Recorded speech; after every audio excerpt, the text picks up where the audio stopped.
ಧರ್ಮದೇವರೇ, ಧರ್ಮದೇವರೇ,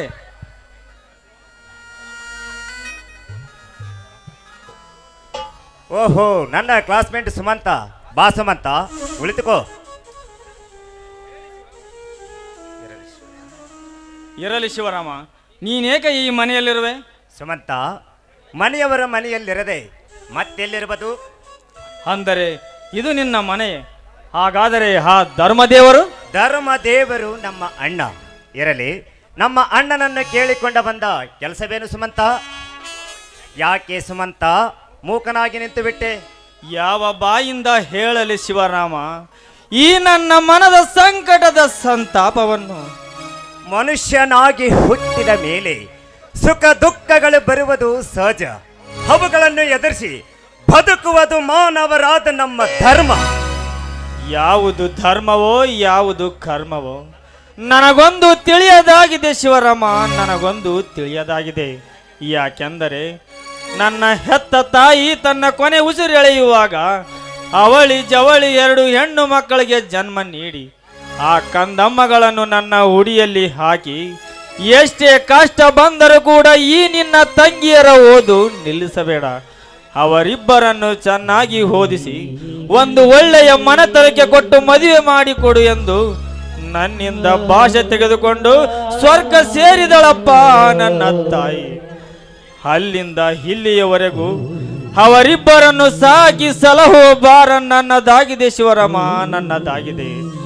ಅವರಿಬ್ಬರ ತಲೆ ಮೇಲೆ 4 ಕಾಳು ಅಕ್ಷತೆ ಹಾಕಿ ಹಿರಿಯ ಅಣ್ಣನಾಗಿರುವ ನನ್ನ ತಲೆ ಮೇಲಿನ ಭಾರ ಕಡಿಮೆ ಮಾಡಿಕೊಳ್ಳಬೇಕೆಂದು ಬಿಸಿಲೆನ್ನದೆ ನೆರಳೆನ್ನದೆ ಹಗಲಿರುಳು ಶ್ರಮಿಸುತ್ತಿದ್ದೇನೆ ಶಿವರಾಮ, ಹಗಲಿರುಳು ಶ್ರಮಿಸುತ್ತಿದ್ದೇನೆ.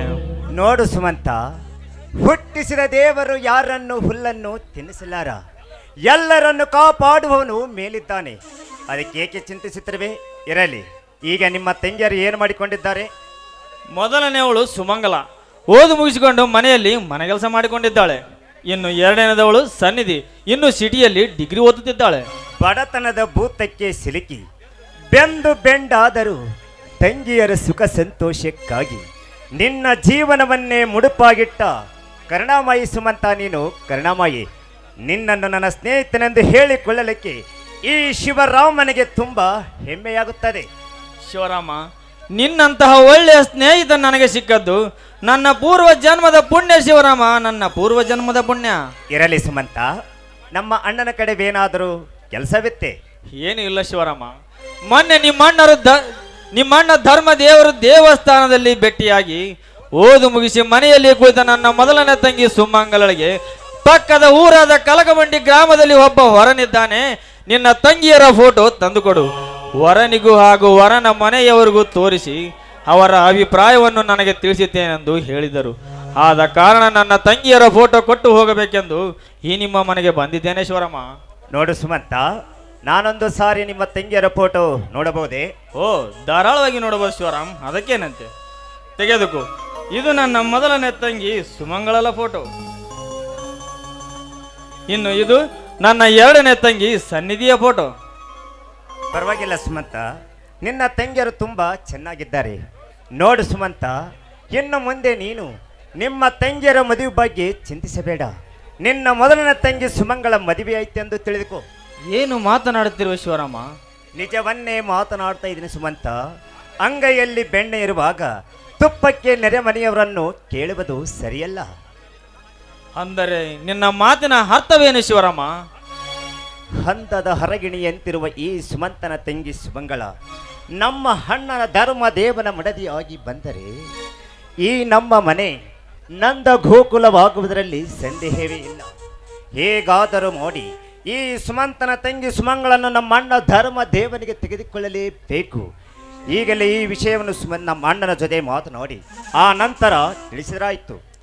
ಯಾಕೆ ಶಿವರಾಮ, ಏನೋ ವಿಚಾರ ಮಾಡುತ್ತಾ ಸುಮ್ಮನೆ ಮೂಕನಾಗಿ ನಿಂತು ಬಿಟ್ಟೆಯಲ್ಲ? ನೋಡು ಸುಮಂತ, ಇನ್ನು ಮುಂದೆ ನೀನು ನಿಮ್ಮ ತಂಗಿಗರಿಗೆ ಹೊರ ಹುಡುಕುವ ಅಗತ್ಯವಿಲ್ಲ. ನಾನೇ ಒಂದು ಒಳ್ಳೆಯ ಹೊರ ನೋಡಿದ್ದೇನೆ. ಏನು ಮಾತನಾಡುತ್ತಿರುವ ಶಿವರಾಮ? ನೀನು ನನ್ನ ತಂಗಿ ಸುಮಂಗಲಳಿಗೆ ಹೊರ ನೋಡಿದ್ಯಾ? ಹಾಗಾದರೆ ಆ ವರನು ಯಾರು? ಅವನದು ಯಾವ ಊರು?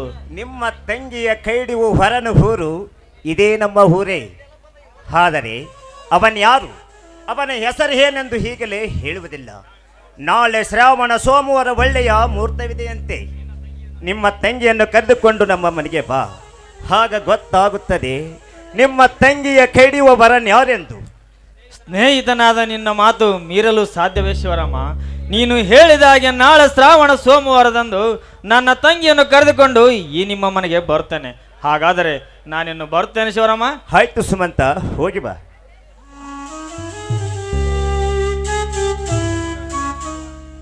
ಈ ಸುಮಂಗಳ ಕೈ ಹಿಡುವ ಗಂಡು ನಮ್ಮ ಅಣ್ಣ ಧರ್ಮ ದೇವನಾದರೆ ಈ ಸನ್ನಿಧಿಯ ಕೈ ಹಿಡುವ ಗಂಡು ನಾನು ಏಕಾಗಬಾರದು. ಸನ್ನಿಧಿ, ಈ ನಿನ್ನ ಫೋಟೋ ನೋಡಿದ ಈ ಕ್ಷಣದಿಂದಲೇ ನಿನ್ನನ್ನು ಪ್ರೀತಿಸಲು ಶುರು ಮಾಡಿದನು ಈ ಶಿವರಾಮ್. ಐ ಲವ್ ಯು ಸನ್ನಿಧಿ, ಐ ಲವ್ ಯು. ಅಣ್ಣ ಧರ್ಮ ದೇವ ಎತ್ತು ಮೇಸಲಕ್ಕೆಂದು ಹೊಲಕ್ಕೆ ಹೋಗಿದ್ದಾನೆ. ಅವನಿಗೆ ಈ ಫೋಟೋ ತೋರಿಸಿ ವಿಷಯ ತಿಳಿಸಿದರಾಯ್ತು. ಹಲೋ.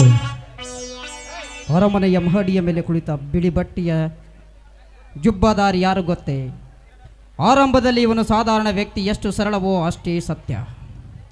ಹಾದಿ ಬೀದಿ ಗಲ್ಲಿ ಗಲ್ಲಿಯೇ ಇವನ ವಾಸಸ್ಥಾನ. ಹಂತ ಹಂತವಾಗಿ ಚಾಣಾಕ್ಷತನದಿಂದ ಶ್ರೀಮಂತಿಕೆಯ ಪಟ್ಟವೇರಿದ ಸಿರಿವಂತಿಕೆಯ ಪೀಠಾಧಿಪತಿ. ಸುತ್ತು ಹತ್ತೂರಿನ ಜನರ ಪಾಲಿನ ಒಡೆಯ ಸಿರಿವಂತಿಕೆಯ ಸುಬೇದಾರ ಇವನು. ಮದವೇರಿದ ಮದ್ದಾನೆಗಳ ಸೊಕ್ಕನ್ನಡಗಿಸಿದ ಮದಕರಿ. ನಾನೆಂದು ಮೆರೆಯುತ್ತಿರುವ ನರಕುನ್ನಿಗಳ ಪಾಲಿನ ಸಿಂಹ ಸ್ವಪ್ನ. ಎದುರಾಳಿಗಳ ಹೃದಯದ ನೆತ್ತರದ ಕಣಕಣದಲ್ಲೂ ನಡುಕ ಹುಟ್ಟಿಸುವ ಹೆಬ್ಬುಲಿ. ಹಠ ಸಾಧಿಸುವ ಹಠವಾದಿ. ರೌಡಿ ಪುಡಾರಿಗಳನ್ನು ತನ್ನ ಕಪಿಮುಷ್ಟಿಯಲ್ಲಿಡಿದು ಹಂತ ಹಂತವಾಗಿ ಶ್ರೀಮಂತಿಕೆಯ ಶಿಖರಬೇರಿದ ಶಿಖಾರಿ. ತನ್ನ ಇಚ್ಛೆಯಂತೆ ಈ ಭೂಮಿಯನ್ನು ರಣರಂಗವನ್ನಾಗಿ ಮಾಡಿಕೊಂಡ ರಣಹದ್ದುಗಳ ಗರುಡಾಧಿಪತಿ. ಹಣವೇ ಇವನ ಸರ್ವಸ್ವ, ಪೃಥ್ವಿರಾಜನೇ ಇವನ ಮಹಾಹಸ್ತ್ರ. ಮುಂದಿನ ನಡೆ ಇಡೀ ಬ್ರಹ್ಮಾಂಡವನ್ನೇ ನಡುಗಿಸುವುದೇ ಇವನ ಹಂತ ಹಂತದ ಚಾಣಾಕ್ಷತನದ ಮುಂದಿನ ಗುರಿ.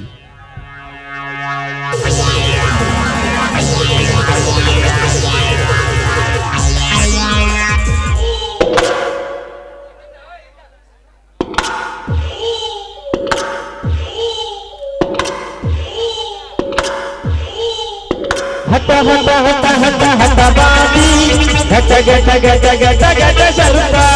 ಹಠ ಹಠ ಹಠ ಹಠ ಹಠ ಬಾಬಿ ಘಟ ಘಟ ಘಟ ಘಟ ಘಟ ಶರುತ. ಇವನೇ ರಜವರ್ಮ,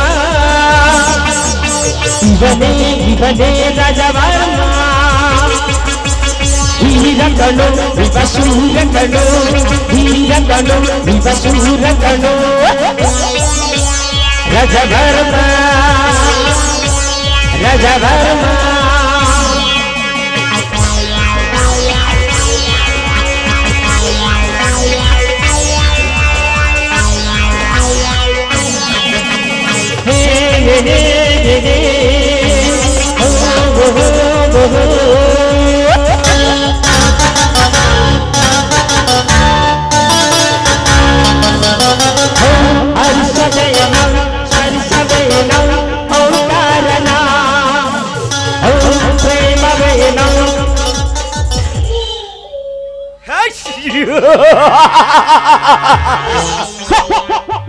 ದವಲತ್ತಿನಾಗ ದೊಡ್ಡವ ಈ ರಾಜವರ್ಮ, ದುಡ್ಡಿನಾಗ ದೊಡ್ಡವ ಈ ರಾಜವರ್ಮ, ಸೋಕಿನಾಗ ದೊಡ್ಡವ ಈ ರಾಜವರ್ಮ.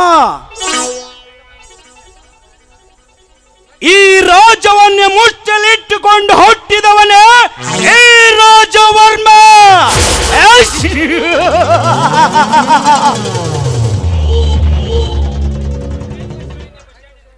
ಇವನು ಹೂ ಅಂದರೆ ಪ್ರೇಮಿ, ಹೂ ಅಂದರೆ ಸುನಾಮಿ.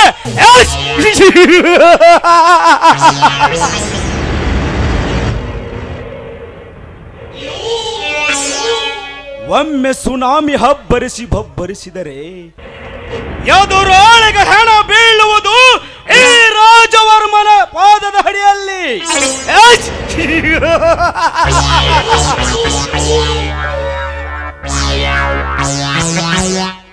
ಈ ರಾಜವರ್ಮ ಹೆಣ್ಣು ಅನ್ನುವ ಸಿಂಹ ಗುಹೆಯಲ್ಲಿ ಸುಮ್ಮನೆ ಮಲಗಿದೆ ಎಂದರೆ ಅದಕ್ಕೆ ಹಸುವಾಗಿಲ್ಲ ಅಂತಲ್ಲ, ಒಮ್ಮೆ ಹಸುವಾಗಿ ಪಂಜರ ಹತ್ತಿ ಬೀಸಿದರೆ ಯಾದುರಾಳಿಗಳ ಹೆದೆ ಬಗಿದು ಅವರ ಬಿಸಿ ರಕ್ತವನ್ನೇ ಕುಡಿಯದೆ ಬಿಡುವುದಲ್ಲ ಈ ರಾಜವರ್ಮ.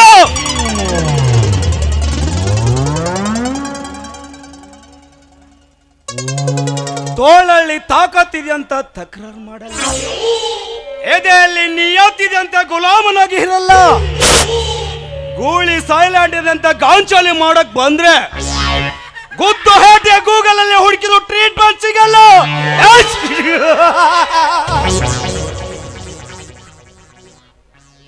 15 ವರ್ಷಗಳ ಹಿಂದೆ ಬಸ್ ಸ್ಟ್ಯಾಂಡಿನಲ್ಲಿ 5 ರೂಪಾಯಿ ಪಿಟ್ ಪಾಕೆಟ್ ಮಾಡಿ ಕೊಳಚೆ ಮೋರಿಯಲ್ಲಿ ಮಲಗಿ ಕಾಲ ಕಳೆದ ಈ ರಾಜವರ್ಮ ಎಂದು ಈ ಕಲಿಯುಗದ ಕರಡೋಪತಿ.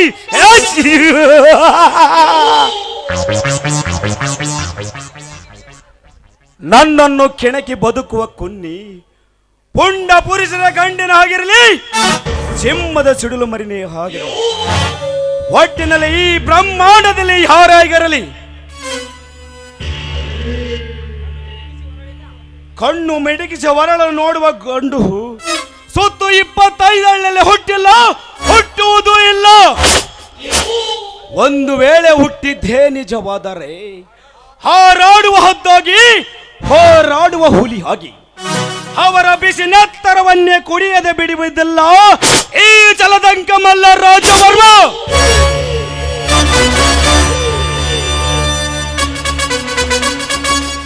ಬಟ್ ನಾನು ಹಣ್ಣು ಹಾಕಿ ಸಾಕಿತ್ತಿರುವ ಆ ಪೃಥ್ವಿರಾಜನ ಕೈಚೊಳಗದ ಚಾಣಾಕ್ಷತನದಿಂದ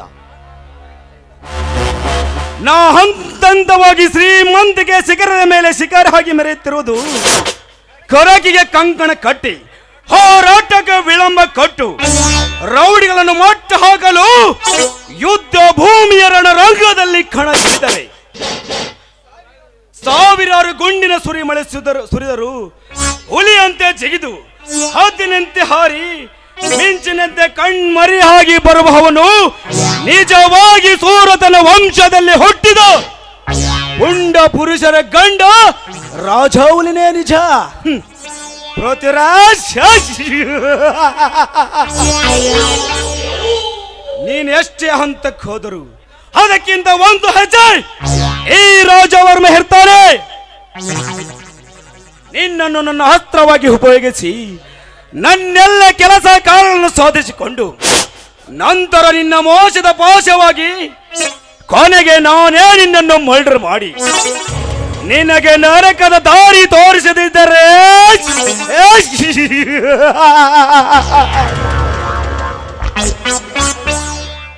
ರಾಜರತ್ನ ರಾಜವರ್ಮನೇ ಅಲ್ಲ.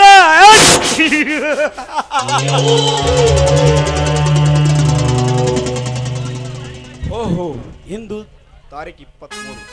ಈ ಹಣವನ್ನು ಮೈಸೂರು ಸ್ಟೇಟ್ ಮೇಕೆಗೆ ಕಟ್ಟಿ ಅದೇ ಮೈಸೂರಿನಲ್ಲಿ ಓದುತ್ತಿರುವ ನನ್ನ ತಂಗಿ ನೋಡಿಕೊಂಡು ಬಂದಾಯಿತು.